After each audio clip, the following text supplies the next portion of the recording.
So welcome. This is our June meeting of the Community Preservation Committee. This meeting is being held virtually and is being recorded in accordance with the Chapter 20 Acts of 2021 and with the orders of Mayor Ballantyne. And with that, our CPA manager, Roberta Cameron, will do the roll call. So present, I see Heather. Here. Rose. Here. David. Here. Jahan. Here. I believe Alan is here. I am indeed, yes. Great. Just switched off the video, that's all.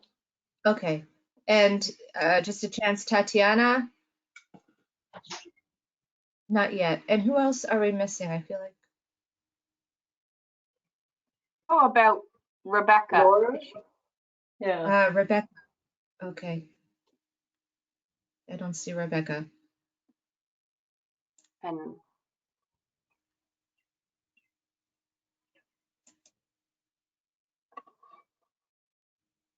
And Laura.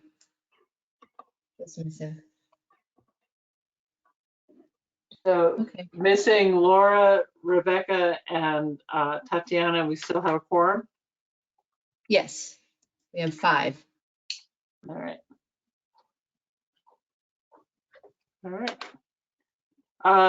So we will jump right into our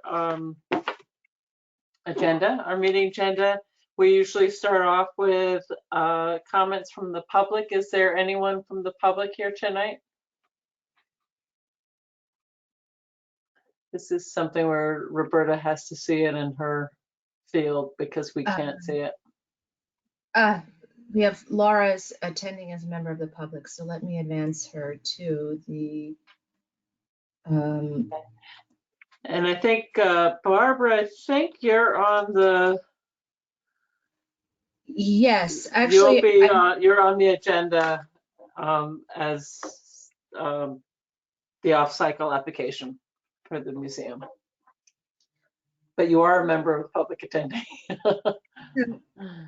Yeah, and I'm sorry, I also wanted to mention, I had a request from Barbara and Allison for them to go actually in reverse order to go before the Affordable Housing Trust, if that's okay with everyone. They have another meeting to get to after this.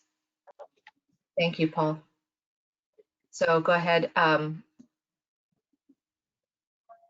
Heather, did you want to invite the museum to begin their presentation? Yes, please do. Barbara, you have the floor. Can't hear you. Are you unmuted?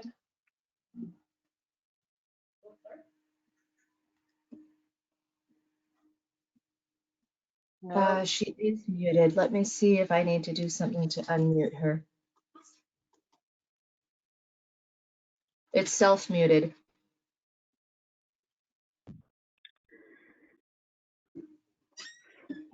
Yeah, unfortunately, GoToMeeting is more difficult than Zoom to figure out how to navigate.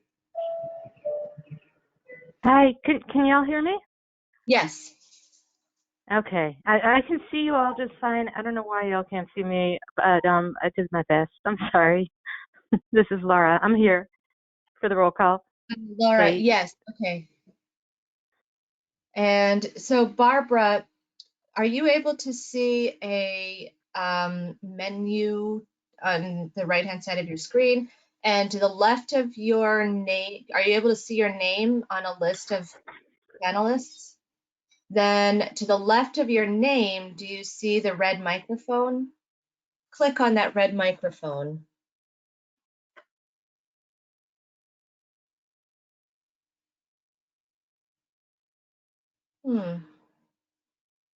I'm going to try to demote you if I can, and then bring you back and see if that helps. Now I have to remember how to do this without kicking you out altogether because I've accidentally kicked someone out before. I'm going to try muting and then unmuting. No.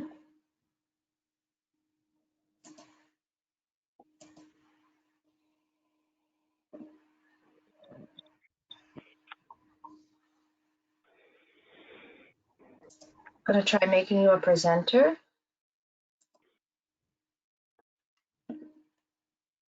And you see that that gave you control of the screen, but it still says that you're self-muted.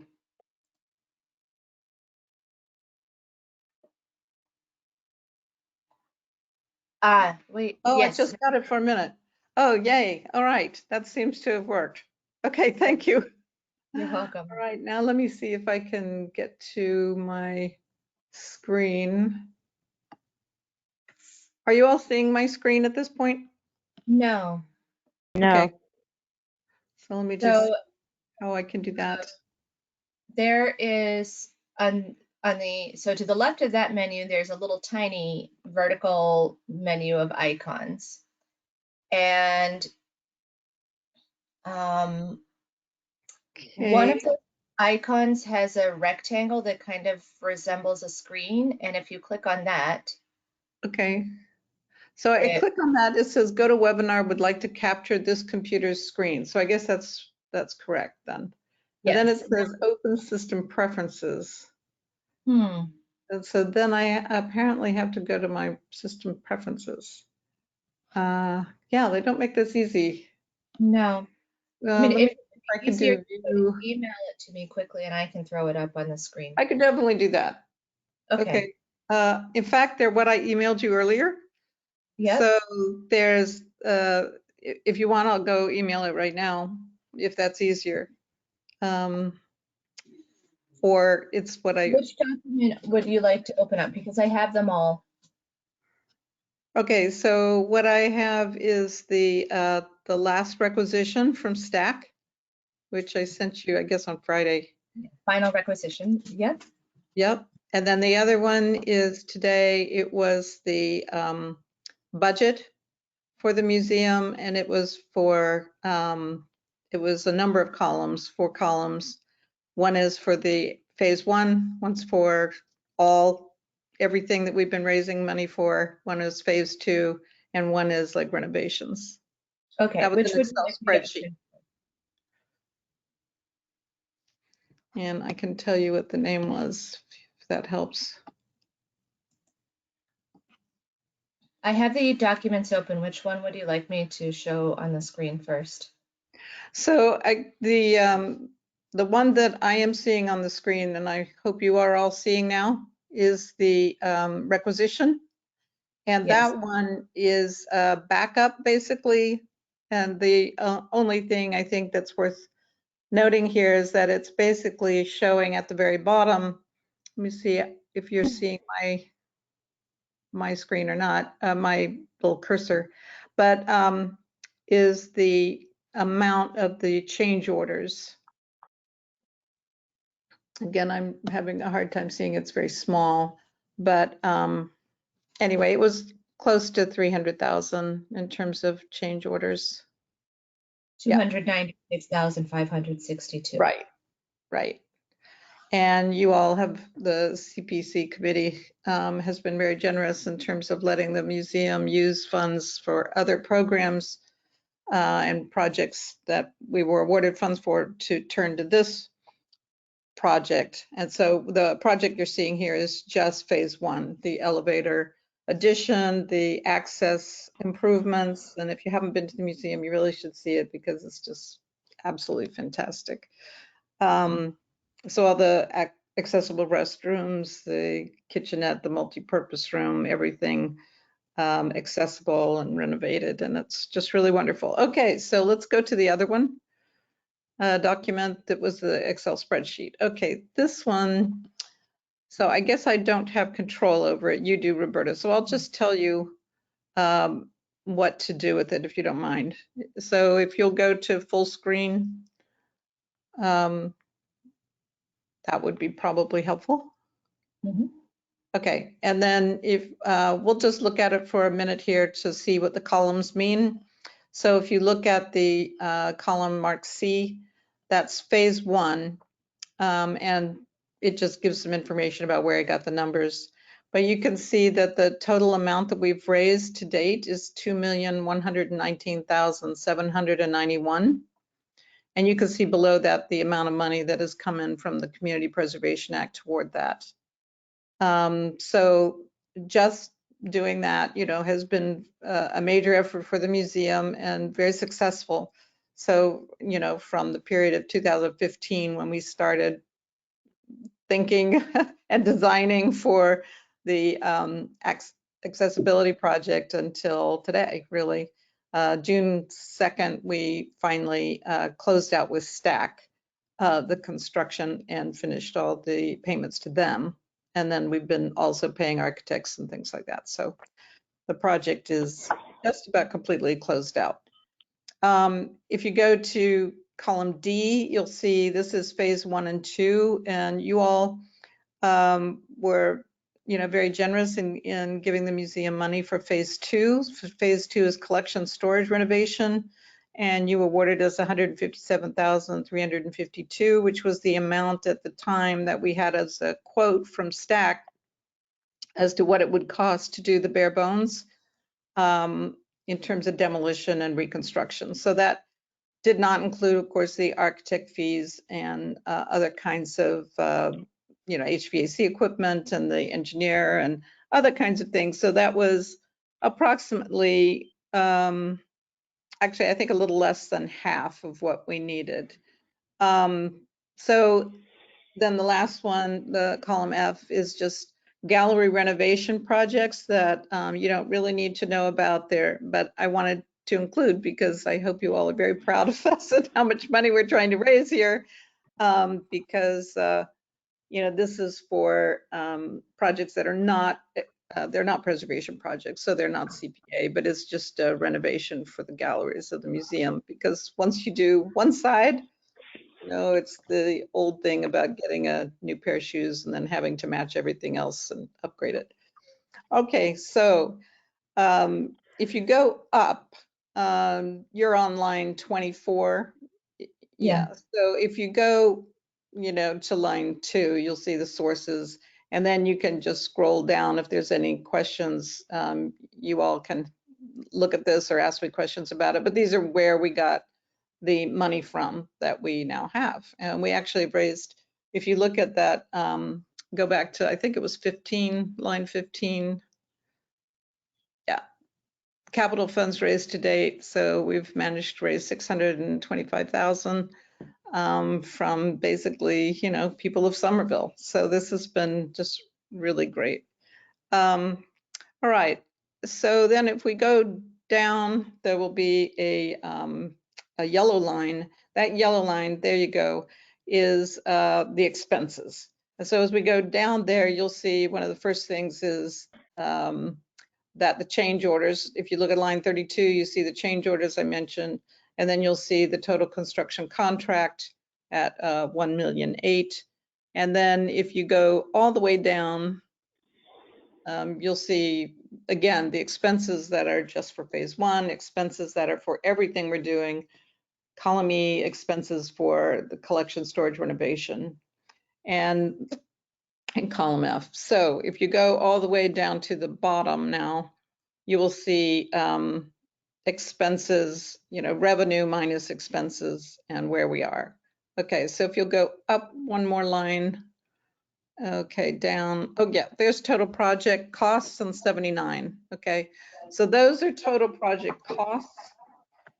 And if you continue then a little further, line 80 to a couple other lines are the indirect costs. So that's the volunteer time that's gone into this project.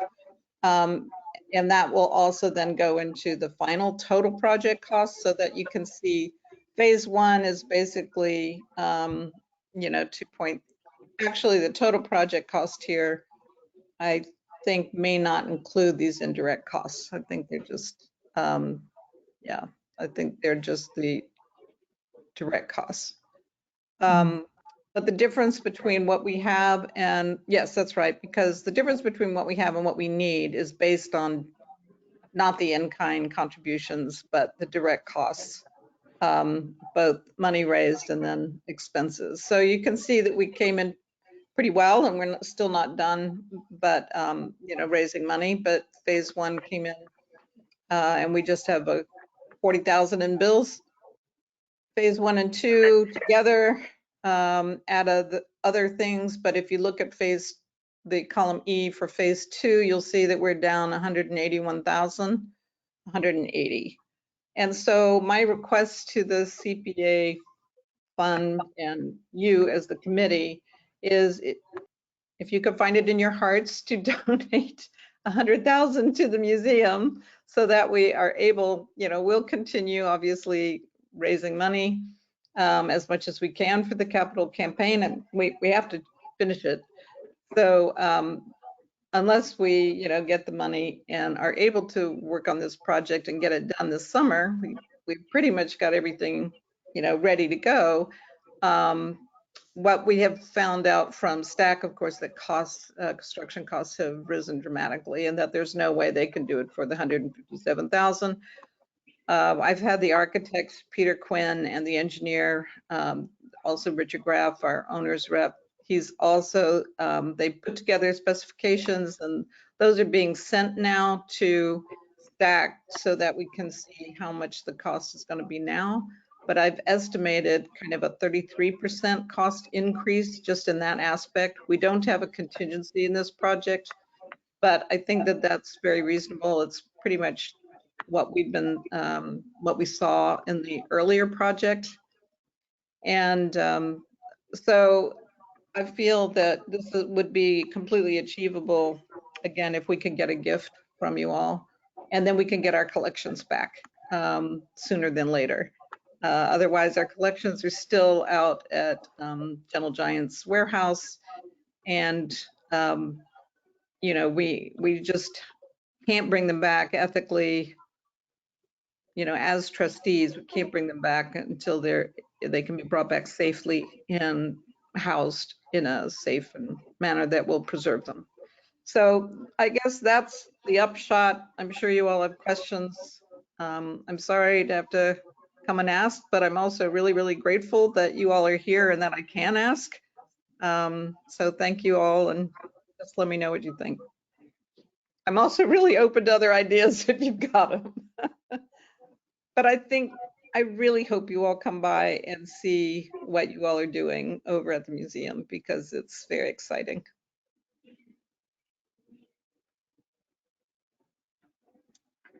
Thoughts, questions? I have a question for Roberta, and not for you, which is, in terms of our budget, would this be coming out of a preservation category under undesignated? Like, do we have the funds at this moment in time? Yes, we identified when we did the financials for the plan, which we reviewed in our May meeting, that there's approximately $500,000 of undesignated funds that have been kind of accumulating and carried forward from previous years, unspent funds. Well, with that in mind, I'll ask for 181,000. I'm kidding. So, do people have questions for Barbara? If I may, through the chair, I'm amazed that something could increase by 33% in such a short period of time. Plus, in your letter, you also add that you're looking at, in addition to that, an 8% inflation rise. So we're not looking at just a 33% increase. We're looking at 33% plus 8%. Well, it's not I'm quite. just wondering what went wrong here in the estimation. Oh, Because my God. this is kind of crazy. It was crazy. So if you all remember, I mean, we started off with such a low number compared to where we ended up. But, you know, in 2019, when we finally got through the lawsuit, we had that's when we finally finished the specifications and then we bid it out. And we bid it out to two companies, Stack and Hamilton. Hamilton came in actually at 2.7 million. And we were like, no, that can't be right. And so we went with Stack at the time, who came in at, actually, Hamilton came in at 1.7 million and Stack came in at 1.26, I think it was. And so that seemed reasonable. And then a year passed and we, you know, had to get the remaining funds and things like that, which you all helped us with quite a bit. And then at that point, when we got serious about the contract, Stack went out and got all new costs from the subcontractors. And when they came back at that time, the costs had risen by 300,000 just in that one year. And that was, between 2019 and 2020, it was pre-COVID. You know, we were all just shocked. It was still less than what Hamilton had said. And we knew we wanted to go forward and we looked at all the things that had changed and we were all in agreement that we wanted to do this. Stack is a great company. They had worked for other museums. They'd worked for the ICA. So we decided to go ahead at that time with Stack and we thought we could, you know, raise the money. Then, actually, once we got into the project, then we had a number of things, you know, there were smaller change orders. And if you look at actually the amount of the change orders versus the cost of the whole project, it's not really unreasonable to have $300,000 worth of change orders. I mean, it's about, again, it turns out to be, I think, about 15%, somewhere around there. But we had some really major changes. One, you'll remember the ledge, which was $80,000, you know, when we hit the ledge, digging for the elevator pit. Another one that was, you know, 45,000 was just having to put in two very large dry wells in the front garden. There was a lot of structural work that had to be done that was not recognized until they got into the project and discovered that, you know, a beam had to be added. I think two different beams had to be added. And then there was another, every window had to have extra strengthening above it. So that's what happened, is that we had essentially $300,000 in change orders. And like I say, if you look at it just in terms of, you know, the percentage, it's not that unreasonable. The problem is we did not have the money. So we had thought going into this and continuing to raise money and seeing our goal and everything else, we had thought we would have money to put toward the phase 2 project. And that has evaporated, you know, and we don't have a contingency in our budget. So even though you may look at this, I mean, I was trying to give you what I think is a really good estimate of what Stack's going to come back and tell me this thing costs, because they've already talked to me and told me that 157,000 is not going to make it. And they both, Josh, who owns the company, and Mark, who we've worked with as the foreman, have both said there's just no way that that's going to happen. So the only one actually that I've done, I changed the engineer's fee by 10%, not his fee, just for equipment, because they've all been talking about problems with supply chain and, you know, prices going up and things like that. So everybody has been talking about that. They can't get enough workers, so they're paying more. And this is, you know, what I'm hearing. But if you'll look at the whole project, I don't have any contingency in there. So I am counting on this, you know, 33% to handle those changes. Barbara, Otherwise, we're just gonna have to raise more money anyway. I hear what you're saying, and we understand inflation's running at roughly about 8% at present, and that there are some supply chain issues, and that, but this is increasing the estimate by over a third. Mhm. You know, I and think that that's sort of really gives reasonable. rise the two things are, one of two things are happening. Either this stack company, which you feel is a competent professional organization, is inept at doing estimates, or they're looking at the CPC as being a piggy bank that they can just dip into and push for extra money when they feel as though they need to buy a new boat. Oh, I don't think that's true at all. You know, also, we're getting our money from. I'm playing the devil's advocate here. Oh, that's fine. I'm perfectly fine with having a devil's advocate. Go ahead. Can I I'm just sorry. jump in here? I know, I mean, being in the housing industry, where this is what we're seeing now for construction pricing increases is unlike anything I've ever seen before, and we're seeing really across the board for our projects increases since last fall. Yeah, that was, you know, like Josh gave me the price, you know, last year. I think it was, well, it was in order for us to apply for the, you know, various grants that we did. So that was, I think, September. All of 2021 increases between 25% and 40%. Yeah. Incredible. So Maybe my internet just gave out. I'm kind of feeling like Sorry. this may be low because we might have, you know, like other contingencies and things like that. You know, the museum is still full capital campaign mode. We're trying to close it down.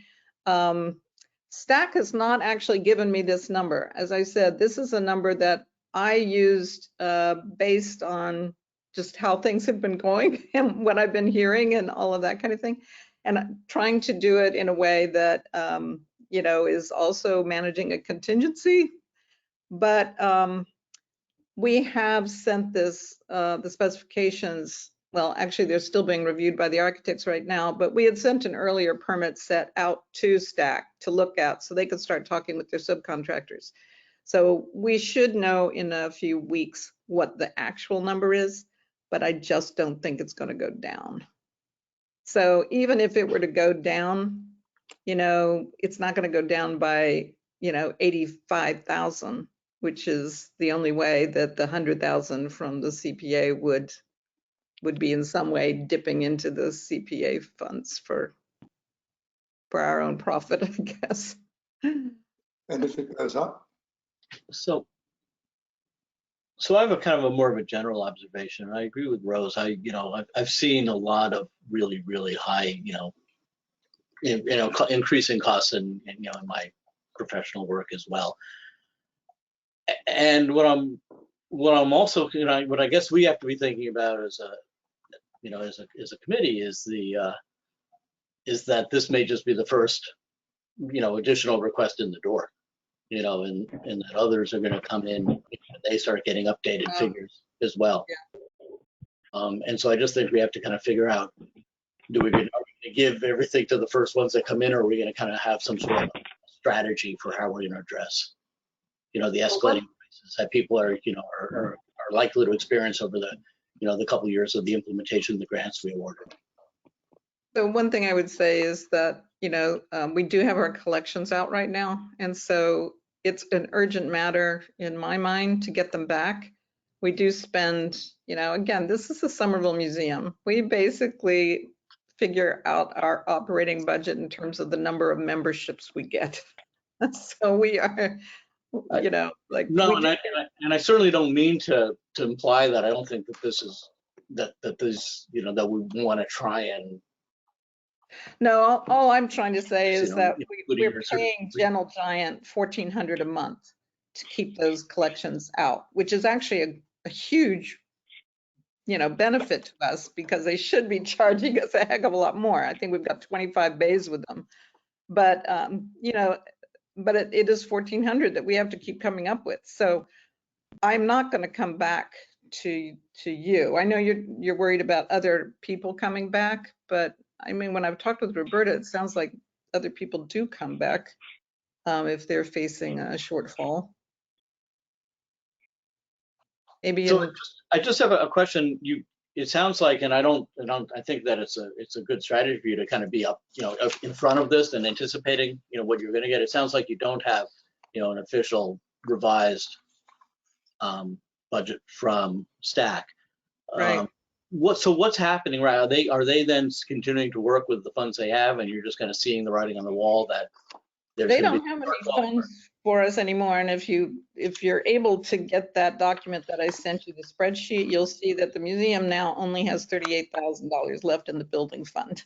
That's as of yesterday. So we have, requested money from the amount that you all gave us, and we did get actually more than I thought we were going to get from the Mass Cultural Facility Fund. We had asked for 200,000, and they usually never give you what you ask for. They usually will give you 50%.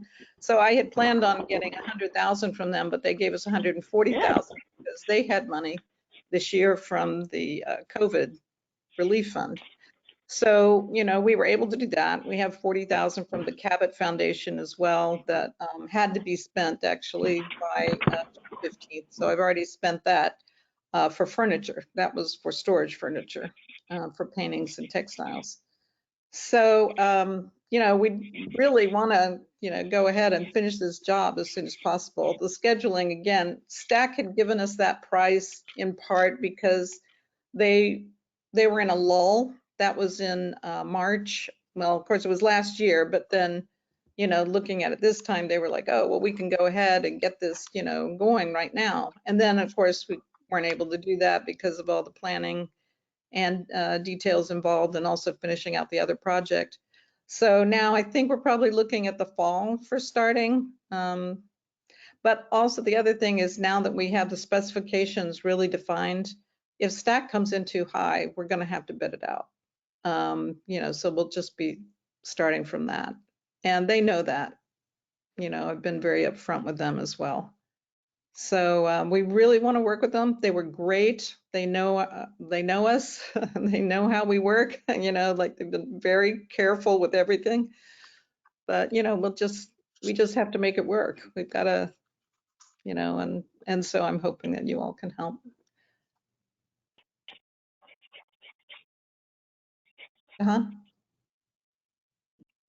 Thank you so much, Madam Chair. I certainly appreciate the presentation. I have a couple of clarifying questions. Roberta, if you don't mind pulling up the requisition, the PDF requisition, that document.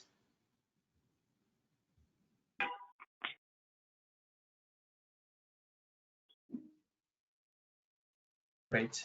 If you don't mind scrolling down to item number 25, I think it's on page, I'm going to say it's page 3. Right. So I'm not sure what this fee owner cost item stands for. I was trying to figure that out. If you wouldn't mind clarifying, Barbara, it would be really helpful. Let's see. Well, I don't think that's a change order. Isn't that just the Original rec. Yeah, that's just they have I think that's just their profit and overhead. Okay. If that's the case, then there's also item number 67.1 and 67.2 that should be on page 9, last page.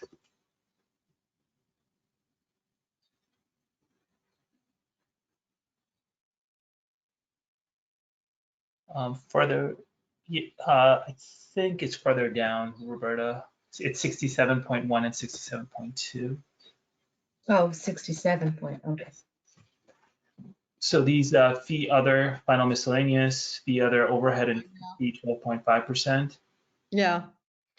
So the 12.5% is for change orders. So that's the amount put on that. They were very kind to not put a 12.5% fee on some of our change orders. Instead, it was 5%. Because, we had talked with them in advance about whether or not they would do that. And I think that might be what that other fee is. But I'd have to really look at that again. Sure, I was just curious about how these fees were being calculated. No, 12.5%. The first one that we saw was, I think, their normal 5%, overhead and profit. Sure. And then this one is the 12.5% for change orders. The 30,000 one, though, I think I have to, the final miscellaneous, that might be for some other change orders rather than a fee. I think it's the change orders. And then the 12.5 is just the fee that's added onto the change orders basis. Yes. Yeah. Yeah. Okay. Okay. Well, thank you for clarifying. I was just curious about some of these additional Yeah, costs. no, he shouldn't have called that a fee. He should have called that well, I guess it's change order. Right. Right. Well, thank you. And We thank had a you, Matt. lot of them at the end, those punch list items. That's what those were. I understand. That makes sense. Thank you. Well, you answered my question, which was whether or not you were considering at any point a new competitive bid to try and manage this project, because Yeah, the specifications are now, they're just, so what we did is we went, we're still working with Peter Quinn, architects out of Davis Square, and Richard Graff is our owner's rep. So we're very happy with them. They've done a great job, so we're continuing with them. They were the ones that had recommended, Stack in the first place because they'd worked with them before. So we sent them the drawings.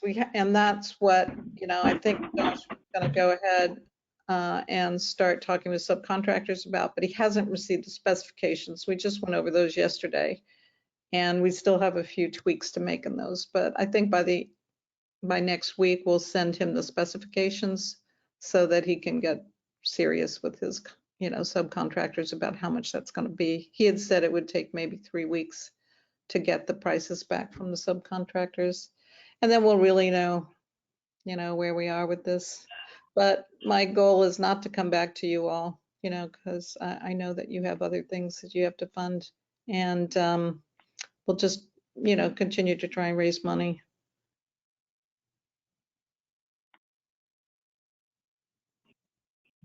But, we've raised over 600,000 so far. We got 100,000 from the Demoulas Foundation, 70,000 from the veterans, actually from Logan Post. And then it goes down to, 15 from someone else. And we're going to have everyone who's donated is going to be, their name is going to be put in a box, and we're going to have one of those little hidden boxes that gets opened in 100 years.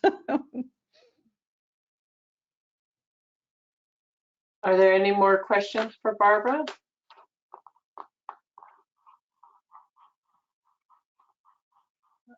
Laura, we can't see you, so if you have Can any you hear me? questions. Yes, Yes. I can. Oh, okay, great. Not at this time. I'm trying to, thank you. All right. Are we ready to take a vote? Does somebody want to move to take a vote?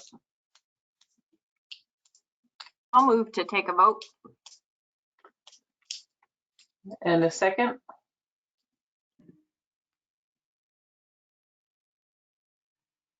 I'll second it. This is Laura. Okay.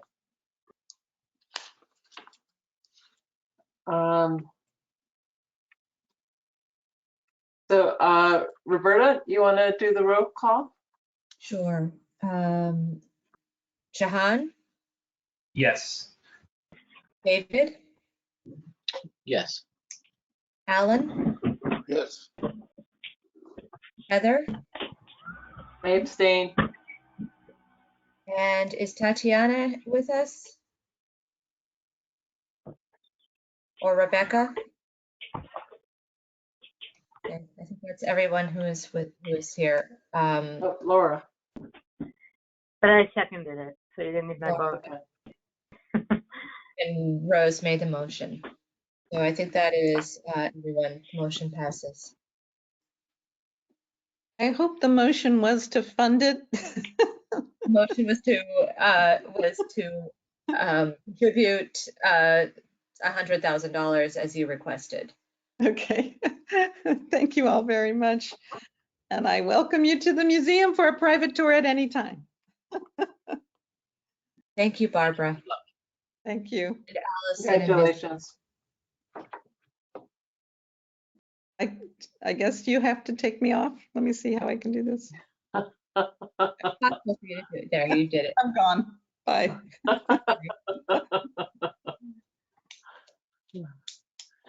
The quirks of good a meeting. We did not approve our meeting minutes yet. Do we go to that next, or shall we take Paul since he's waiting and then do the? Yeah, why don't we take Paul and then we can do the meeting minutes at the end. Okay. So Paul, you have the floor. Sure. Thanks for having me, everybody. I'm really here to answer any and all questions you might have about the spring report that hopefully you had to get a chance to look at. I don't have too much to say leading into it other than it really was meant to highlight some current projects and also update the status of certain funding expenditures for FY22 and beyond. A couple quick notes. One is that, as noted in the report, the trust voted to make available about $300,000 in CPA funds for housing assistance programs. That RFP process just wrapped up earlier this month, and so hopefully the trust is going to review and vote on those in the next month or two. The other exciting item isn't necessarily CPA related, but it was sort of a recent development, is that the mayor in her FY23 budget proposal asked that $8.3 million be repurposed to the Affordable Housing Trust for the early acquisition funding. So that's very exciting news. The trusts, we're undergoing a strategic visioning process right now, and one of the items on that is sort of to get trustees familiar with the importance of early acquisition funding for affordable housing, to get really in on the ground floor to compete with market rate developers, and this money is going to be instrumental in that effort. And the other thing I would want to note before I take questions, what's not in the report, is that at the June meeting, the trust approved a request from SCC to add to its 100 homes portfolio. And that was a mixed request of funding, including $835,000 of CPA trust funds and also the remaining balance of the CPA 100 homes bond. So put together, that's about a little over $1 million approved of CPA funding for an acquisition of a property to be added to the 100 homes portfolio. And again, that wasn't in the report. That's sort of breaking-ish news. That was at the June meeting a couple of weeks ago, but I thought I'd share it here as well. And so with that, I'm happy to take any questions and answer them to the best of my ability. And if I can't provide an answer, I'll certainly write it down and get back to you as soon as possible. I have a quick question. I just want to make sure I heard correctly. Did you say that the mayor has proposed $8 million for early acquisition? 8.3 million, and the mechanics of how that money is getting to the trust, I don't want to misspeak, but it was intended for something to do with the Green Line extension, and now it's basically not needed for that, or was not had to be spent, and so the mayor is repurposing that for early acquisition funding to the Affordable Housing Trust. As of right now, that's earmarked for the trust's non-CPA account. And Roberta, I think I know what you're going to bring up, but please do. Yeah. Okay. It was my suggestion, and I don't know whether this suggestion is going to be followed or not, but it's, I think, just under consideration to, for the staff of the city to think about possibly channeling a portion of that $8 million through the CPA to the trust, which would be counted as CPA local revenue that would be matched by the state.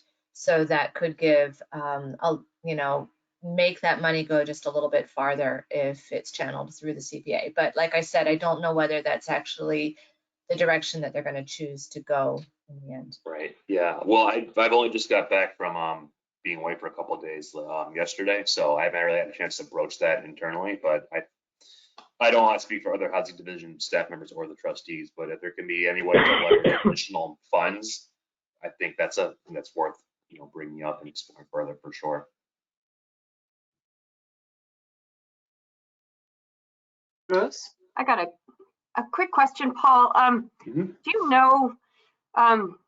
this is just out of curiosity. Do you know how does it get decided when you guys, when the trust chooses to bond something, to go for bonds versus just to go into the pool of funds that you have? How do you make that decision? That's a good question. I think it's, I'm still sort of getting my feet under me in this role, even though I've been here about 18 months, but I think it's more for leveraging larger funding requests. So for 100 homes, that's $6 billion right up front that can be used for acquisition for that portfolio. And the CPA trust account, on average, I think has like $1.5 million of like liquid cash available for new commitments. And so for Clarendon Hill, which is another one that just got bond, I think that was about $4 million request, which is again more money than was actually available in the trust CPA bank account. So I think the size of the funding request can dictate whether bonding is a possibility. And I think it's also, they need to make sure that they're not, if everything is a bonding request, they're just gonna be paying debt service on it in perpetuity. So I think it's obviously not a one-off because Clarendon Hill went through that process, but I think it's sort of a sizable project in scope and expenses that warrants that kind of request. Hopefully that's the answer you're looking for. That's my educated guess as to why they choose to do it that way. So.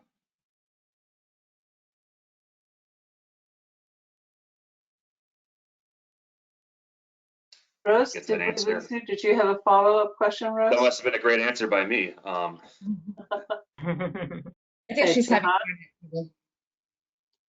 We're just stunned into silence. I think Jahan had a question. Yeah. Thank you so much. Paul, I just want to say that I'm so glad that the Affordable Housing Trust is doing such wonderful projects. I mean, reading through the report, I was really heartened to see the level of activity that has occurred, and I'm certainly hoping that it continues in the future. It sounds like it will. So I'm very pleased to both read and hear from you. I do have a couple of questions, and they're related to really the report, the spring report. And the first question is around the funding source. I know under other, it says loan repayments and back interest. I was just curious to see if the back interest, if this is like a note that's fixed, and you're expecting the amounts to be fairly consistent, or do you anticipate the back interest portion at least to increase in the future? I'm talking about the next couple of fiscal years. It's hard to project out for the future, but would love to get your thoughts on that. Sure. So in my limited capacity as someone who deals with finance, I hope I can provide somewhat of a helpful answer. I think it's obviously dependent on how much money is in the account. And just for everyone's clarification, this is the non-CPA trust account. The CPA account, the bank interest goes right back to the CPC.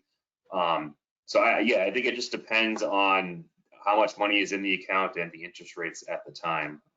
Doing some of my reconnaissance work to put these and other reports together, I noticed that some years the bank interest was really high for whatever reason, and I'm assuming either because the rates were great or there just had to be a large sum of money in there at the time. So it's not, the bank interest is not a significant revenue stream, but it still accounts, $1,300 a month, maybe, depending on how much money is in there. So it definitely is counted as part of the revenue stream.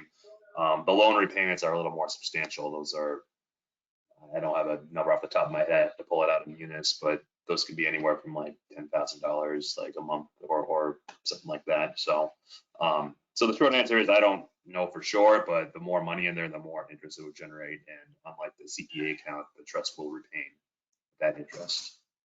Right. No, that I think that's very reasonable. I mean, it's hard to predict the future, and I'm certainly not expecting you to have a crystal ball. So thank you for that. Yeah, I'm trying to have a crystal ball. I think it is easier to predict some of the linkage and fractional payments. That's sort of part of what I do in my role, is to monitor projects that come online and try to forecast what money's coming in. And with commercial linkage payments, that's actually a pretty healthy projection right now. That should be a revenue stream well into the future, in addition to the $8.3 million coming in. So it's a pretty exciting time to be working with the Affordable Housing Trust. Absolutely. No, that sounds terrific. The other question that I had was just to get more information regarding the tenant stabilization programs. I'm glad that they exist. I know during this COVID period, the Commonwealth also provided a few assistance programs. So I'm just trying to better understand what was being offered by the Affordable Housing Trust, and in comparison to perhaps what the Commonwealth may have offered. I mean, I'm thinking of programs like RAP and so forth. So would love to get your thoughts. Sure. So I think RAP is rental assistance, and I'm not too familiar with how that works, but I can. So rental assistance program before TSP is continued assistance over a 12 to 24 month period. That's consistently helping a household with rent for, again, up to a 24-month period. Tenancy stabilization is more as a one-off payment to either cure rental arrears or help with startup costs. So if you're trying to move somewhere and you qualify as low to moderate income, you found a great place that will stabilize your housing situation, but you can't afford the first month's, last month's security deposit, that's what the TSP funding is for. And that's been a pretty successful program that's been managed by a variety of agencies locally. And so again, the difference from rental assistance is that it's less long-term, but it's been pretty helpful. And I think I mentioned in the report, the FY21 funding for housing assistance programs was more than that's ever been given out. And I think that was a direct reflection of the need local agencies saw with regard to these kind of issues, largely as a result of the pandemic. So hopefully that's a helpful answer. Absolutely. Certainly appreciate that, Paul. And as a member of the planning board, we always look for affordable housing units and trying to expand the housing stock that way as well. So it's certainly a team effort, and I'm just really glad that you and your colleagues are doing what you're doing. So thank you again, and thank you, Madam Chair. Thanks, I appreciate it. Like I said, it's an exciting time, and I think the report noted a couple of recent projects that are coming online, and there's going to be even more in the pipeline. So it's been very busy and at times stressful, but it's important work, as you noted. So Paul, did I understand sort of in the first paragraph where you kind of give a summary of funds that you have available to commit, that you have $7 million available to commit? That's total between the two. Between CPA and non-CPA funds. Right. So I guess my first reaction when I read that was sort of like, okay, so following a pandemic and an affordable housing crisis, how can we have $7 million that's sort of sitting in the reserve? Well, I would say one is that the revenue stream continues, so we're constantly getting more money, and I think the trust is open to funding more projects, and they certainly will. I think I just mentioned 184 Broadway was a funding request at the last meeting on June 9th. So these numbers aren't inclusive of that recent commitment. So that right there is already like $1 million in change off of that list. So that number is really closer to $6 million in change now. With the early acquisition funding coming in, the goal is to be more aggressive with acquiring funding properties at the early stage and then developing them. So I think that money is going to continue to dip as we go forward. And I guess the only thing I would add, and I'm sure this is not new information or perspective for anybody, is that $7 million is definitely a lot of money, but in terms of like affordable like housing development, doesn't get you that far. We're talking about like if they were to like snap their fingers and spend that money today, we're talking about maybe a project and a half coming online if they just did it for development. And obviously housing assistance programs are another way to expend that funds have been extraordinarily successful, and we're going to continue to do that. But I think that the trust has sort of been ramping up a lot recently, and I think noted in the report as well, besides 184 Broadway, which is the item that was not in the report, between 31 Tuff Street and 7 Summer Street, which is slated to close in a couple of weeks, if not a week, hopefully. That's another $3 million that was recently committed over the last couple of months. So that number went down from 10 million to about 7 million and change, and now we're looking at 6 million and change. And it's probably going to continue to decrease as more projects come to the trust looking for funding. I know there's a couple on the pipeline that we're sort of waiting for updates on, including potentially 125 Highland Avenue, which could be a historic preservation project as well. I'm not sure what the status of that is, but it was mentioned at the last meeting for the trustees to keep their it on their radar because they may be approaching the trust for a request there as well. Yeah, I think, Hopefully that wasn't too long. Go ahead, sorry.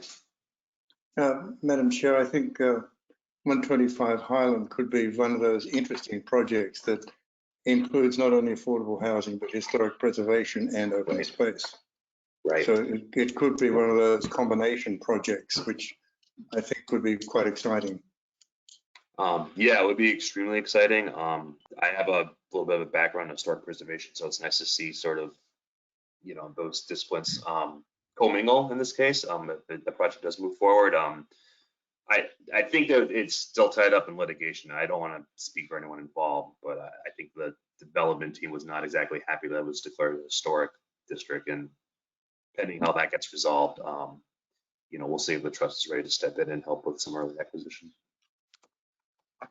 And I guess just as a follow-up question there, so within the assistance programs, you mentioned that you had set aside, you had awarded the largest amount, well, you had set aside the largest amount ever, but they weren't all used or tapped, and there were certain agencies that didn't use what they were awarded. I mean, is there a block between, is there something that CPA can do to help make that more fluid?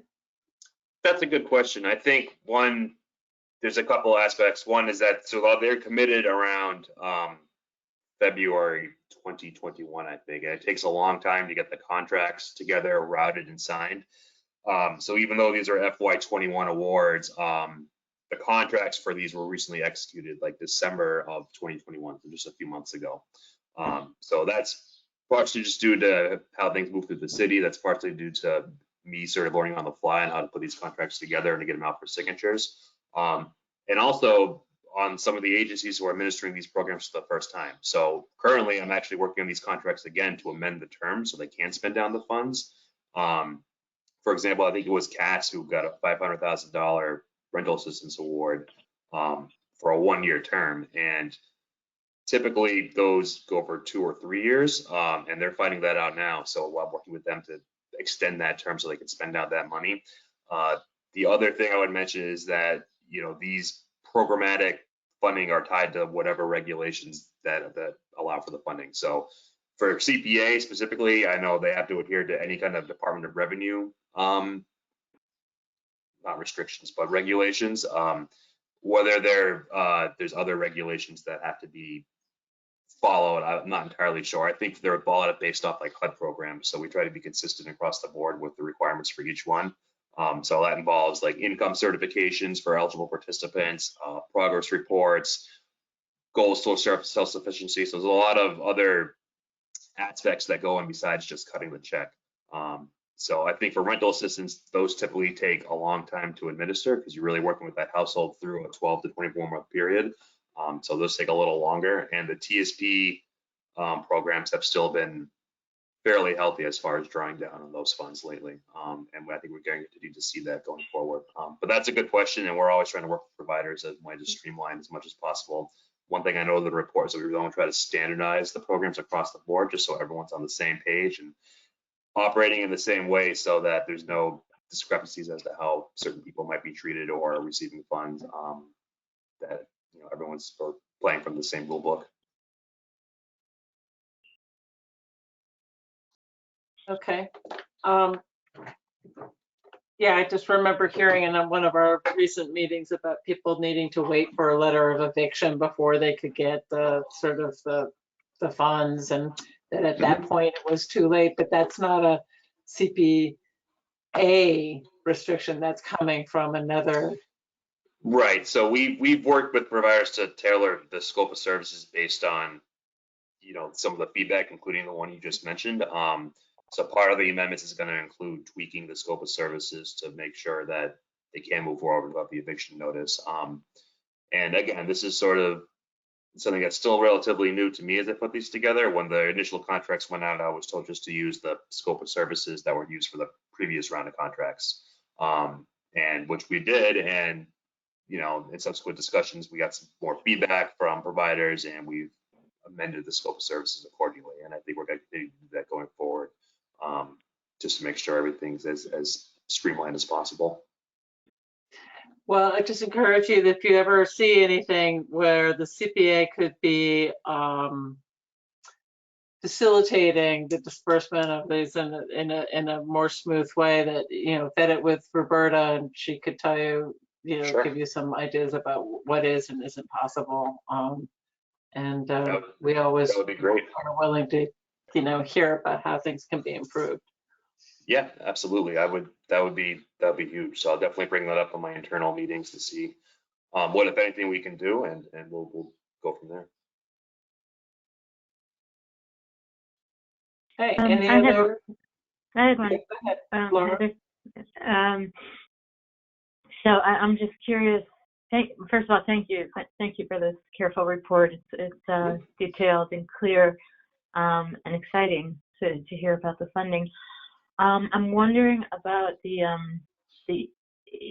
how the trust has factored in the impact, or the likely impact of the Green Line extension and the changes in rents and that kind of thing. Like, did you decide to allocate more funds to the rental assistance programs, or maybe make it easier to access, or I don't know. I'm just curious about that, how that's impacting things. It hasn't really come up as much in terms of deciding where to fund. I think the trustees feel that the need for rental assistance and tenancy stabilization is, you know, the Green Line extension is certainly wrapped into that. I don't think they're making those funding decisions based exclusively on that. I do think that, again, to go back to the 8.3 million that's coming in, the idea of early acquisition funding for development is kind of indirectly tied to the Green Line, because it's been so, I think it was raised on one of my other reports in the fall, is how does the trust compete with market rate developers who snatch up all the property, and the Green Line extension is certainly accentuating that. And everyone's pretty hopeful that this infusion of new funding is going to help sort of stem that tide. Mm-hmm. Thank you. Mm-hmm. All right, I thank you so much for the report. I agree, it was well written and very very informative. Thank not you, an Roberta. Yeah. Come up with the template, so thank you to her. I think pretty well. So thanks. All right, great. Thank you. Thanks. Have a good night, and thanks for having me. And any questions, please send me an email or give me a call. Take care. Thank you. You too. So Roberta, that wasn't an item that we needed to vote to accept the report or anything, right? Correct. That's for our information. All right. Meeting minutes approval? Any corrections or comments? I had one. On the second page, third paragraph down, is a projection of, I just thought had to be changed to the, as a projection, the 3,862,000, et cetera. It was hard to understand the way it's written. That's all. Change it up to the, that's my suggestion. Other than that, I thought they look fine. Yes, I have no comments. Anyone else? Does anyone want to make a move to accept them or add another comment? I'll make a motion to accept the minutes. Thank you. And a second?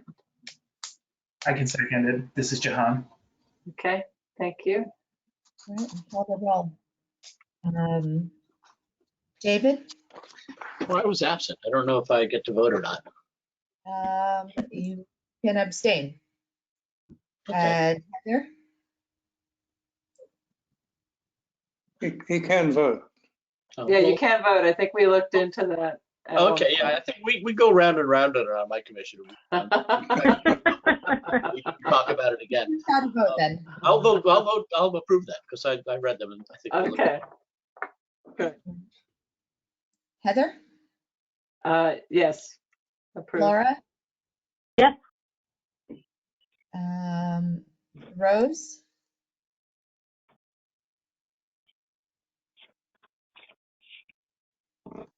I know that Rose is still here with us in some aspect, but maybe she's not able to unmute herself and speak. She was having internet trouble earlier. That's not fine. Yeah. So, okay, I think we have enough votes to approve the minutes anyway. All right, and the next item is summer meeting schedule and the EDFs, which is our eligibility determination forms, which is a new form for this year. And I'll let Roberta present the issue. Right. So when I set up the calendar, and I didn't think to put the calendar in this month's meeting packet, but I will open up the most recent version and share that on the screen with you all. And then I'll put it in the meeting packet after the fact. You can go back and refer to it if it is useful to you.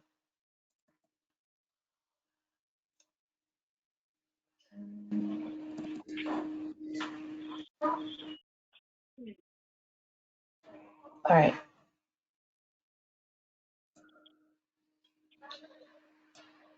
Then share my screen, and you should be able to see it now. So when I set up this calendar and I set up the dates for the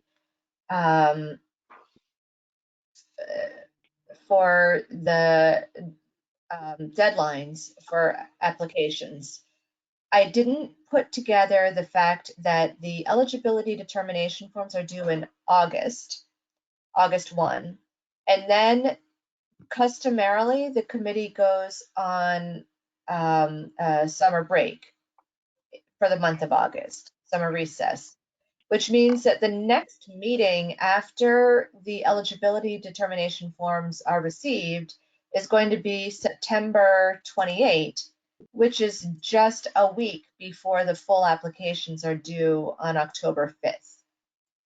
So when I put all of this together recently, I came up with a couple of solutions so that the applicants will be able to go ahead and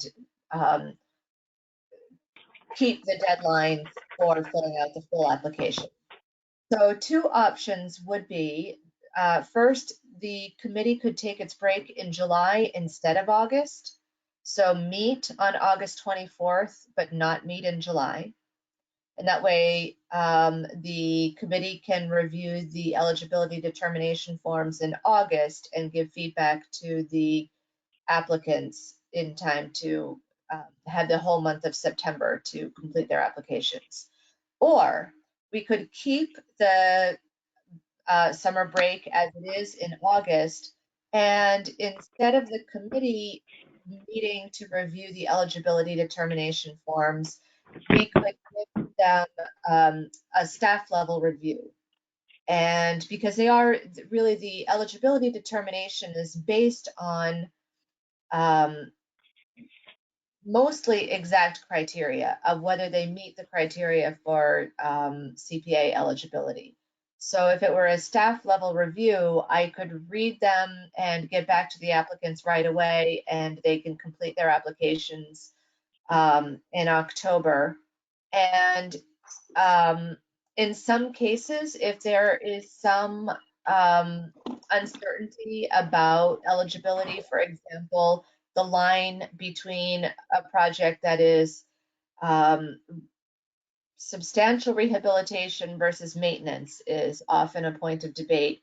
I could give the applicant a provisional approval to go forward and complete the application with the understanding that the committee is going to have to review on that basis when they review the full project. So that is the question that I wanted to bring to the committee for your discussion. So I think, Roberta, it would be useful for the committee members if you put up the EDF form just so that they can see exactly the form that we're talking about? Sure, I'm gonna unshow my screen while I pull that up. You don't have to follow me through the entire navigation process.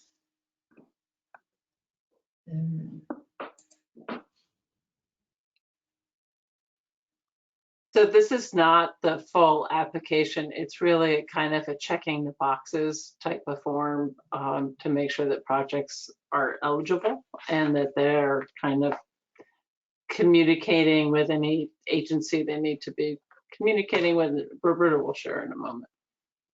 Yeah, the intent form actually is something that we share internally to make sure that they're communicating with everyone they need to communicate with. So that's happening right now, and I'll review that in a moment.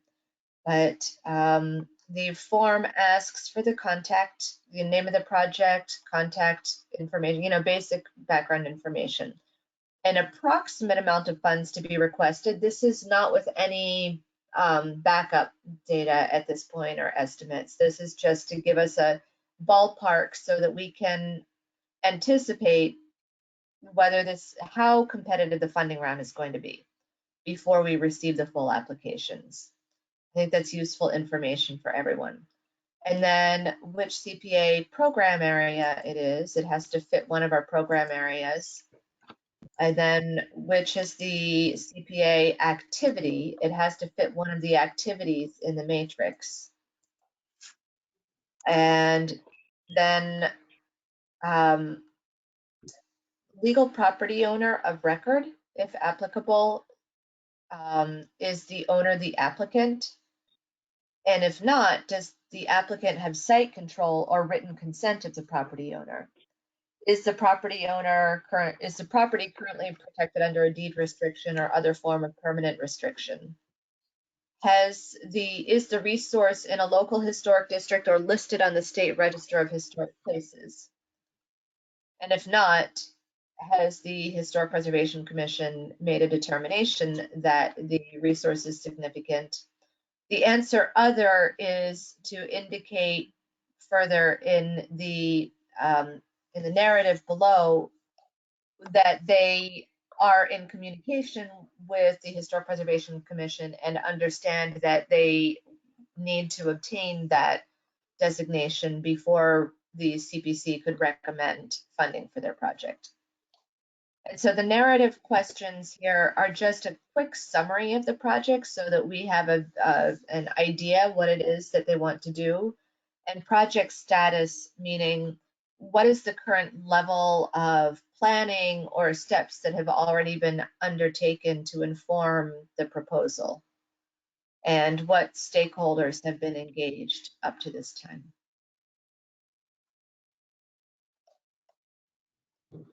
So I guess I'm leaning towards having an administrative review rather than moving the meeting. And that if there is anything that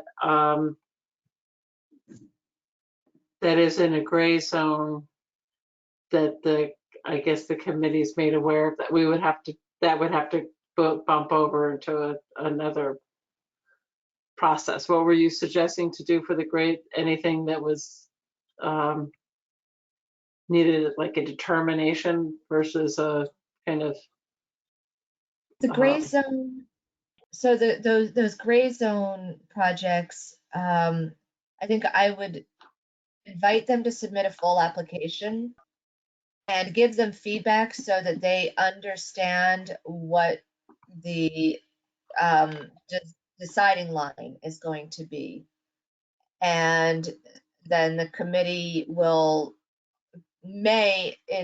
so projects that have been given a full green light, there really shouldn't have to be any discussion about whether or not that project is eligible for the committee to vote on its recommendation. But these projects that are in the gray zone, they can understand that project eligibility may be up for discussion when they complete their full application. Well, it sounds like the administrative review would totally work. I know I can't be here next month, so I don't know. personally, I would vote for the other, but that's not necessarily the reason to do it either, unless there's others in the same boat.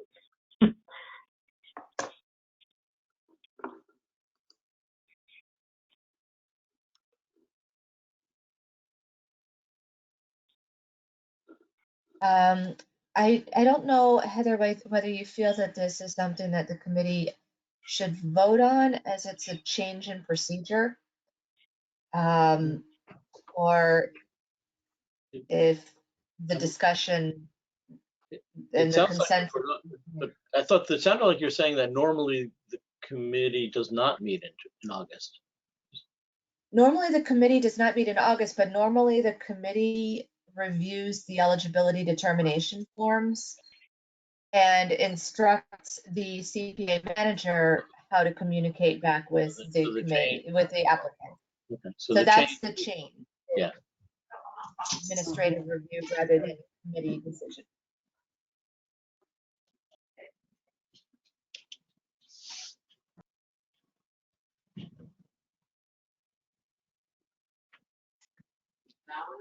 Any other comments or concerns about how to handle this?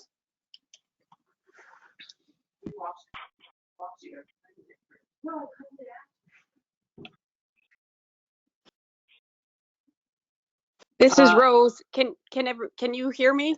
Yes, we can. Oh, Yes. great. I just would vote. I think it makes sense to have it be an administrative review for the initial forms. And then if there are issues or questions, it gets bumped to the next round. That seems pretty straightforward to me.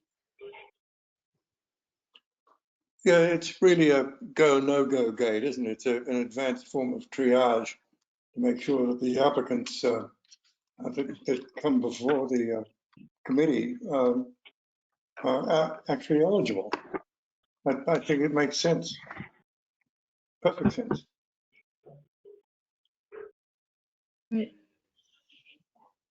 Gives Roberta something to do through the day too. Just what she needs, something else. So then, should I make a motion that we? I do have one quick question. Is sorry. there a category one? Because I understand kind of the general, go, no go based on the criteria and the gray zone. But I'm wondering whether the no go have an opportunity. I don't know enough about the criteria really to know whether they have an opportunity to revise. Can no goes become goes?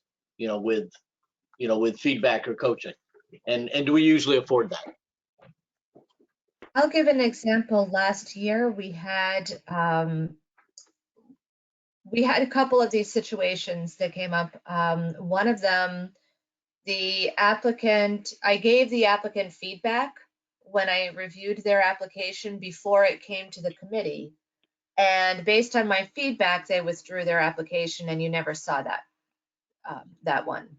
They decided that it would be preferable to look for another funding source to be able to carry out what they wanted to do, because they decided that the portion of the scope that was most important to them was really not a CPA eligible, even though part of the scope was eligible and part of it wasn't. And they decided that the more important part of the scope was the part that was not CPA eligible.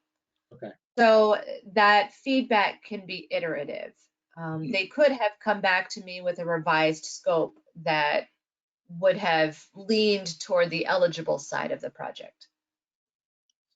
Does anyone on the committee have experience with that going the other way? Where they kind of, based on the feedback they got from the committee, they did rejig, what they were asking for funding for in order to get it into an eligible category.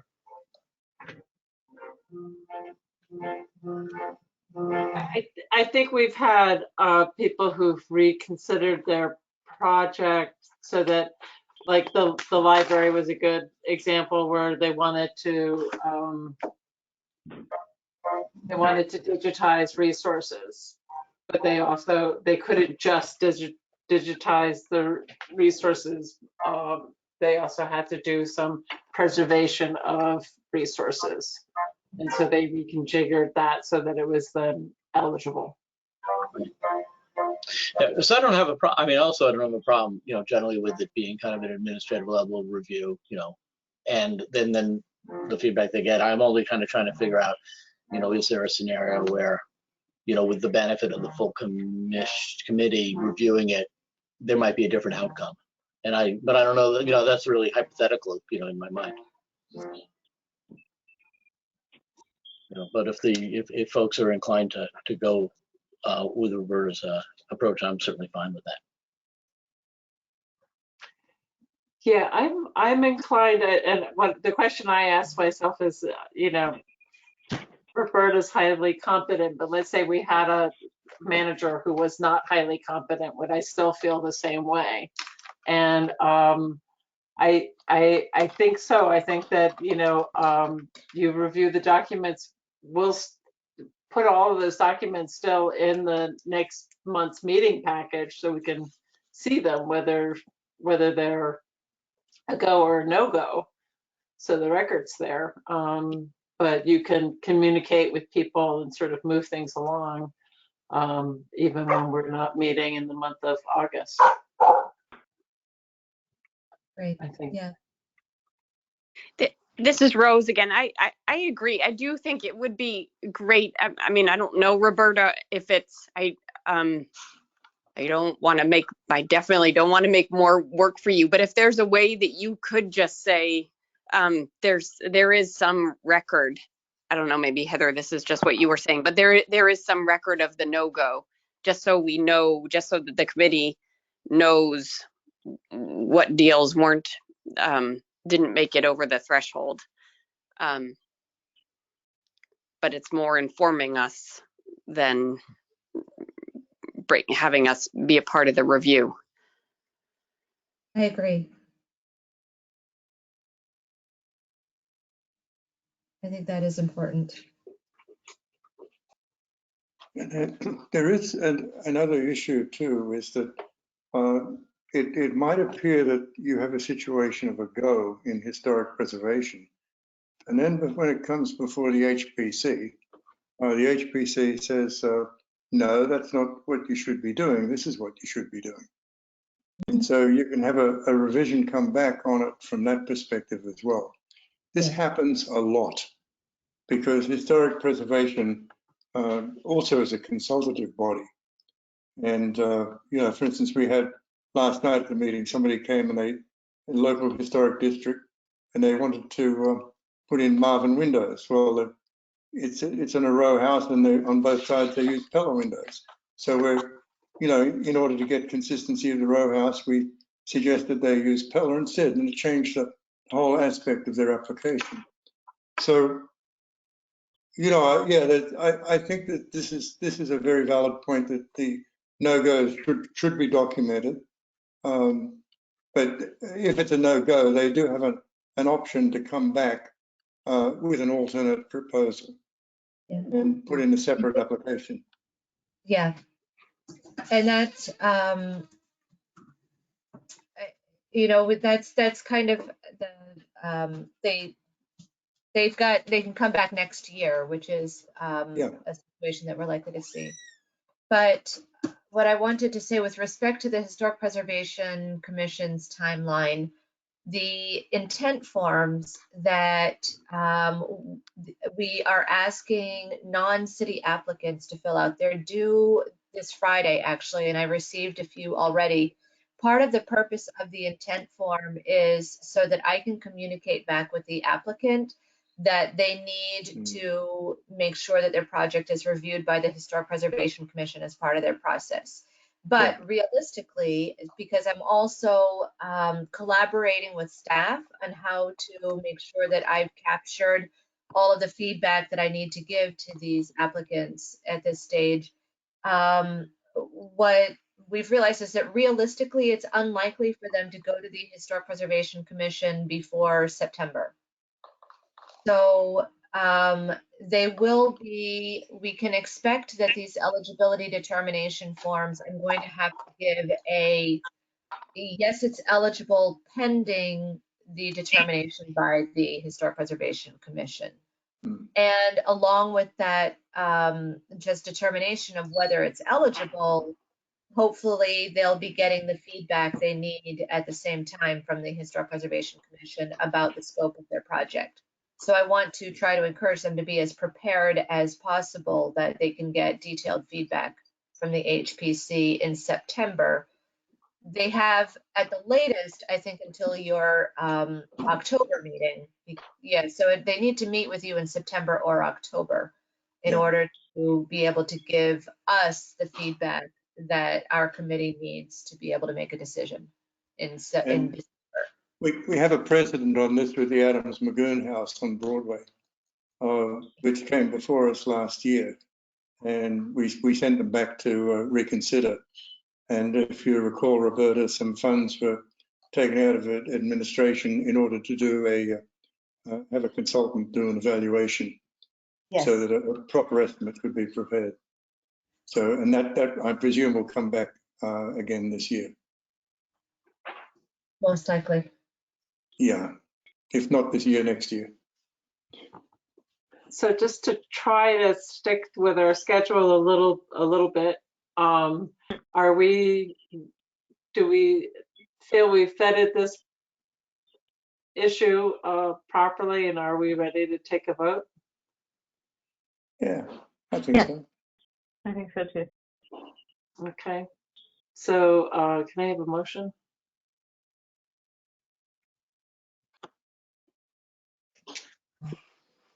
Sure, I'll make a motion that we keep the schedule as is and meet in July, not in August, and allow Roberta to do an administrative review of the EDF. I'll second that. Then I will call the roll. David, Yes. Heather, Yes. Jahan, Yes. Laura made the motion. Rose? Yes. Right, then all in favor, the motion is approved. Thank you all.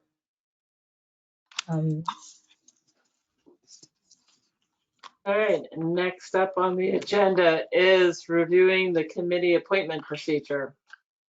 All right, so I shared within the meeting folder the plan for the committee appointment procedure.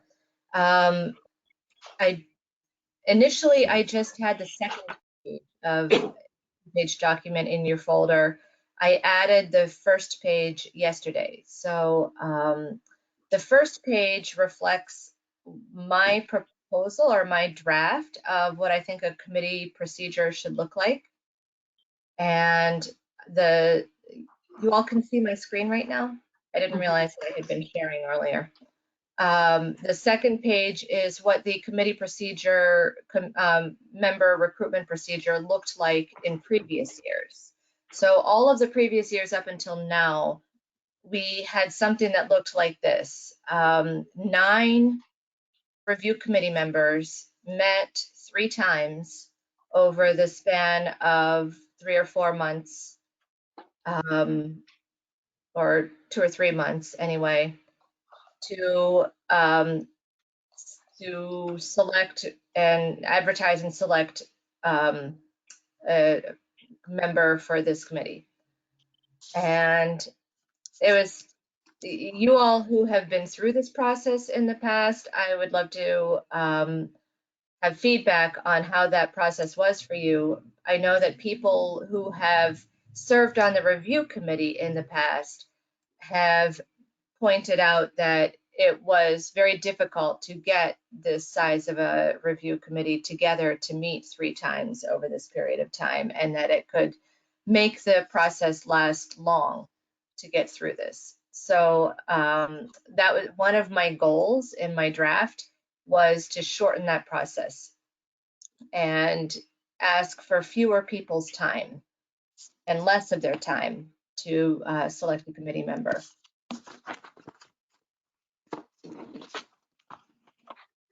So on the old committee, there was 2 members from open space, 2 members from historic preservation, 2 members from, historic, and then, you know, I feel like there was redundancy. Whether it should go down from 9 to 3, I think is one question for the committee to consider. Do we feel that 3 members are adequate? Do we want one from sort of each prong of what the CPA is about, or not? Because what happens is after they meet with this committee, the recommended candidate then goes forward to a city council review committee, and then they get sworn in. So there's a couple of steps at the end that are actually missing from your process. That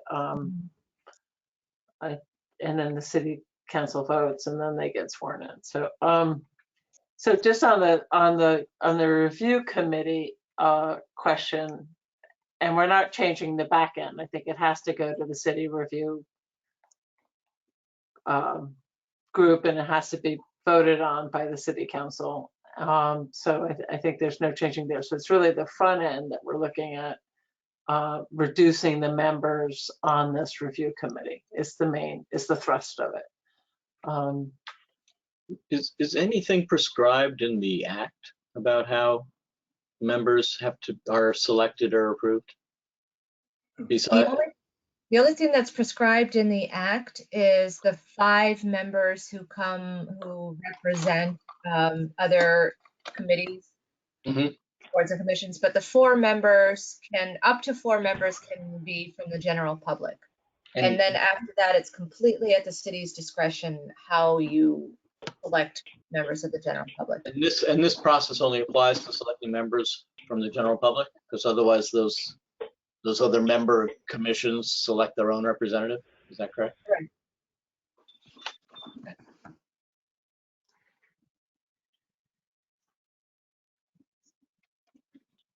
And if you look, I think the rationale for the redundancy on the previous list is that there's a city staff person as well as a member who is somebody who's from outside of the city, representing each of the program areas. I have some concern about asking our applicants and grantees to select committee members for the committee that's going to decide whether to fund them. Yeah. That's one of the practical concerns. I agree with that. I agree with that concern. Although I do, like someone else mentioned, going from 9 to 3, concerns me a little too.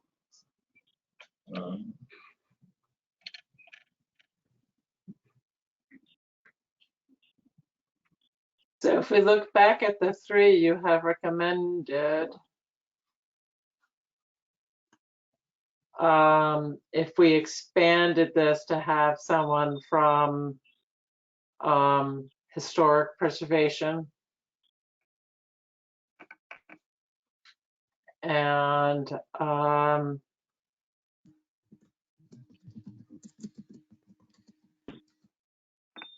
do we want another member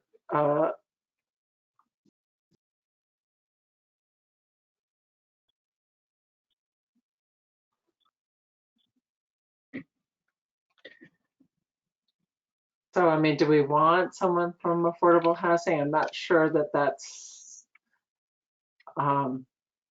since we don't actually make the affordable housing awards, it could be more that it's historic preservation, open space, a general public chair member, or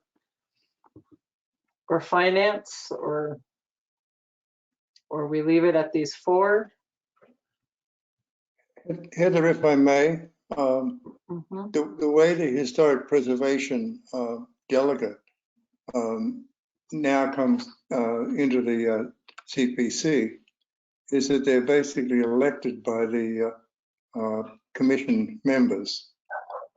So at the annual meeting, when people are elected into particular positions, and there's only 3 positions, which is chair, vice chair, and secretary. Also, the delegate to the CPC is elected by the commission. So it's the commission members that actually are electing that person, currently not elected by or nominated by staff. Yeah, but I think what to my mind is an also reasonable analogy is how are members selected to, say, the historic preservation, commission. If there was an opening on that commission, how is that selection made? Because I think that's kind of a more applicable. It's determined. It's an interesting question, David, because it's determined by eligibility. For instance, there has to be an architect, there has to be a landscape architect, there has to be a lawyer who's in town planning, and then you have also members of the public. For instance, I'm a member of the public. I'm a manager by training and an accountant, but I'm interested in historic preservation and historic homeowning. Who reviews those applications? Then we apply for that, and then we get vetted by the commission, and then if that is successful, it goes before the councillors review committee, and then you go down and talk to the councillors review committee, which generally takes about an hour to an hour and a half. Yeah. So, but the Historic Preservation Commission itself vets the applicants for those first up, yes, on the commission. And it is down in the ordinance for historic preservation as to who can, who can't become a member. Yeah. For instance, if you're a contractor, and we like to have contractors, you're not allowed to do business in the city of Somerville. Because that's a conflict of interest. Yeah. Yeah. So no, there's lots of conditions involved. Yeah, I was thinking more about that big picture, because on the Conservation Commission, it's actually, well, it's different and it's changed over time. We used to be much more involved in the process of selecting new members of the commission, and we're not anymore. We don't even. It's kind of a black box to us. The city tells us who they selected, so I don't actually know how they do that. But when I started on the Conservation Commission, we did see all the applications, and we would make a recommendation to the city as to who we thought had the skills that we would like to see brought onto the commission, and that some number of years ago was unceremoniously taken away from us. Yeah. So, David, this is Rose. So we don't. Does that mean we don't have to have a member of the Conservation Commission? It used to be that it was a requirement. I'm talking about how we select members for our own commission. Oh, I see. Okay. I'm looking for parallels as to how other organizations, how other commissions in the city go through this process. Yeah. Okay. Yeah. But as Roberta said, you do have to have a member of the Conservation Commission because that's required by the act. Right. And a member of the Housing Authority. Right. Yeah, exactly. Yeah. So what is the breakdown, Roberta? Did you already say that? What the breakdown is of what the commissioners are? Yeah. So just to make sure, so this is what we're looking at here is just the process for the general public members, because okay. This is not the ones that represent different agencies and departments are elected sort of internally, or they have their own process for who they bring to the CPC. Okay.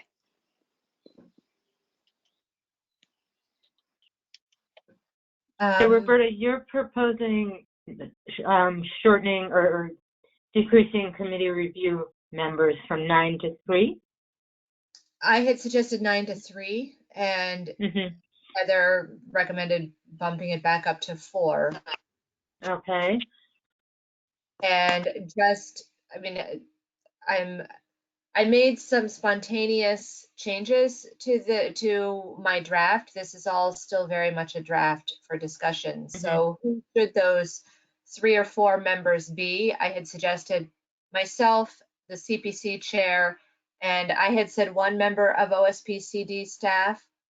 We could have 2 members of OSPCD staff. We could have a member of the OSPCD staff and a member of another board and commission, maybe somebody who isn't on the CPC but had previously been on the CPC.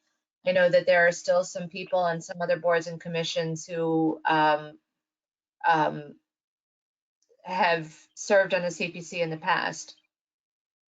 And these are just some options that we could consider, and we could come back to this. I don't think we need to have a final plan written out tonight because we don't need to run this process immediately. However, I would say that I think we should have something that's in more of a final form by our September meeting, because I think that we ought to, as they say, the CPC provides application materials. I think that by our September meeting, we really need to know what how our process is going to run out. I anticipate likely having 1 public member seat to fill this year. So we want to be able to, this process that I've outlined actually begins the last week of September. Okay.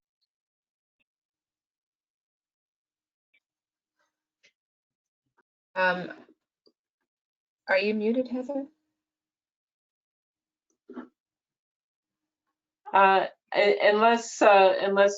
Unless people would like to sort of wrap this issue up here, I'm fine with the idea of we've planted the seed. People can think a little bit about this, and then we'll bring it up in our next meeting and finalize it, which would be a month from now. I think that's.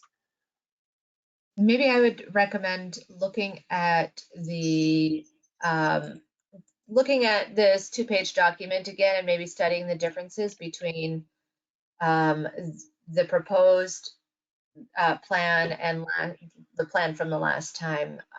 There's some other important differences about how many times the review committee meets, how it's advertised.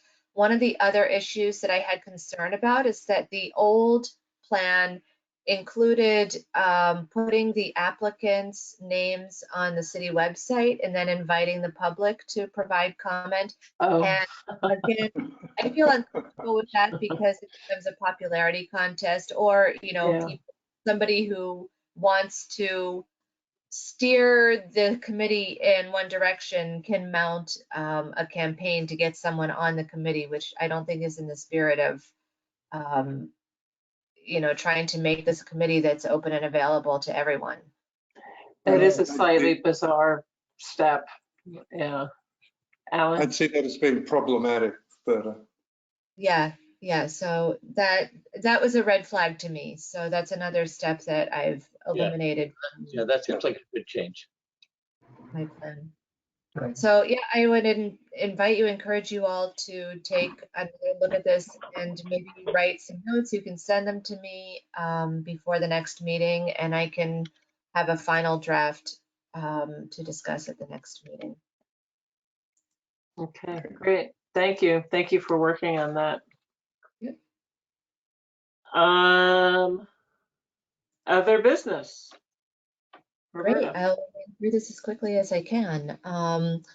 A couple of bullet points of things going on. First of all, we heard from Barbara Mangum earlier that the museum has been awarded a matching grant from the Mass Cultural Facilities Fund toward their collection care project, adding $140,000 to the $157,000 that we awarded them for the last funding round. So kudos to them for their fundraising. Secondly, I'm starting to put together a calendar for attending outreach events in late August through October, just as we did last year. I won't ask anyone to commit to these dates yet because it's so far in advance. So at our July meeting, perhaps I will begin calling for volunteers or send out a doodle poll with the actual dates of the events that I've signed up for us to table at. So thirdly, we've received 3 intent forms so far for the FY23 projects. The deadline for intent forms is this Friday. Any applicant who doesn't make the deadline for the intent form can still enter the process. The EDF application deadline is the first hard deadline, but I can't guarantee the level of support for people who don't go through the intent form process in time. So the intent forms so far, though, include one for a privately owned historic preservation project, one from the Mystic River Watershed Association, and I have one that I've received from Mud Flat Studio. So I'm looking into gathering, as I described earlier, feedback from other staff so that I know how to direct the applicants in being prepared for the application process. And then I forwarded to you finally a communication regarding open meeting law and ethics training. The most important information from this email is the fact that the city has set up an email account, which you should always use to reply to any emails which you receive directly pertaining to CPA. So if someone from the public emails you about CPA, you can respond to them, but CC that city email address. That way it automatically forwards it to this account, which ensures that your response to them is preserved for the public record. And that is everything that I had to share. If I may, through the chair, Heather, Roberta has been working with Sarah White in planning and zoning on something that we initiated or tried to initiate many years ago, which is the Local Historic District Small Grant Fund, which is something that we had discussed with George Proakis before he left extensively. And I think Roberta's brought this to fruition at last after a few years. And a draft was presented to us in historic preservation.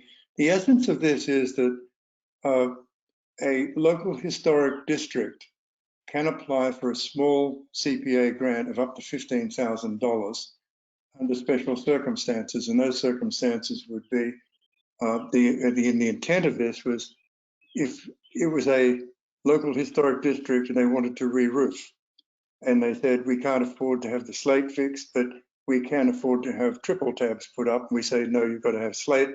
Then this could go towards the delta between the two. Or if they want to restore a porch and they say, well, we want to put up the plastic balusters, and we say, no, you've got to put up wood ones, they're more expensive, and so we could apply for a grant. There are a number of little things like this that it would apply for.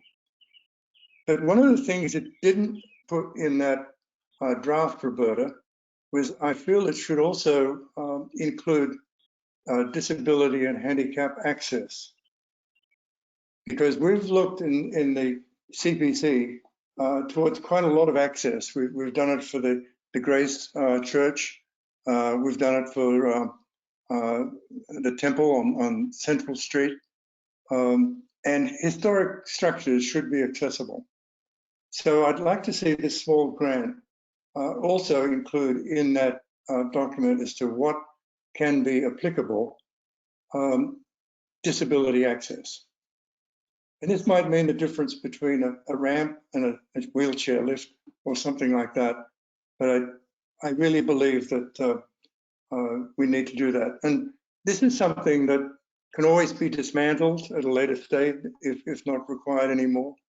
But I feel as though that's an important inclusion, Roberta. All right. So actually, that was another bit of news that I neglected to put on my list, which was that the HPC has reviewed the guidelines that the committee approved a few months back. And having now both the approval of this committee and the HPC, we have a green light to launch the program. And so now we're working on the publicity material so that we can let applicants know. There may be some final tweaks, as Alan mentioned, to the language in the program guidelines, but we're ready to put this out to the public now. And thank you for all your efforts on this, Roberta, to bringing this to fruition. It's been, would you believe, 5 years. I think there have been a few staff transitions in those 5 years. So. Yeah, but Roberta, you made it happen. So well done. Thank you. Thank you. Well I done. think that's everything that I have. All right. Well, our next meeting will be Wednesday, July 27th at 6:30. And Roberta will be sending out the agenda and the meeting package ahead of time. And is there any closing comments or a move to close the meeting? Motion to adjourn the meeting. I'll second. All in favor? Aye. Aye. Okay. Thank you so much, everyone. Appreciate it, and see you in a month. All right. Thank you. Thank Good you. night, all. Have a good night. Have a great July 4th. You too. I find how I can exit. It always disappears somewhere. All right. You'll I'm just ending. end the meeting.